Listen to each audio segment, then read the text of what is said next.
আসসালামু আলাইকুম। ওয়েলকাম করছি আমার আরেকটি নতুন ভিডিওতে। আমাদের বাংলাদেশে ৯টি বিদেশি ব্যাংক আছে।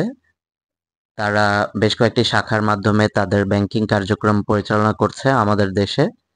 এবার আজকে জানবো যে আমাদের বাংলাদেশি ব্যাংকগুলোর মধ্যে কোনো ব্যাংকের বিদেশে কোনো শাখা আছে কিনা।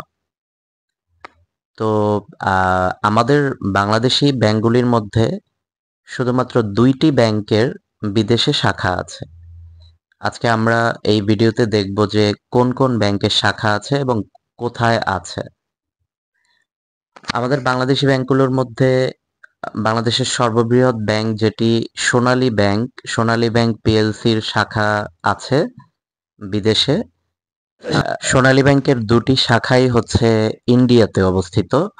একটি হচ্ছে শিলিগুড়িতে আর আরেকটি হচ্ছে কলকাতায়।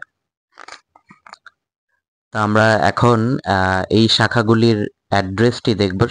শিলিগুড়ি ব্রাঞ্চ সেটা শিলিগুড়ি দার্জিলিং এর মধ্যে পড়েছে, ওয়েস্ট বেঙ্গল ইন্ডিয়াতে। আর আরেকটি ব্রাঞ্চ আছে, সেটি হচ্ছে কলকাতাতে। কলকাতার ধর্মতলা স্ট্রিট যেটা বলে, সেখানে আমাদের সোনালী ব্যাংকের শাখা আছে। আমি আরেকটি কথা বলে রাখি যে আমাদের বিভিন্ন ব্যাংকের, যেমন ইসলামী ব্যাংক, ন্যাশনাল ব্যাংকের এক্সচেঞ্জ হাউস আছে, কিন্তু ফুল ফ্লেজ ব্রাঞ্চ বলতে যেটা বোঝায়, আমি আজকের ভিডিওতে সেটি নিয়ে আলোচনা করছি। আর বেসরকারি ব্যাংকের মধ্যে সোনালী ব্যাংক ছাড়া বেসরকারি ব্যাংকের মধ্যে শুধুমাত্র এবি ব্যাংকের শাখা বিদেশের মাটিতে আছে।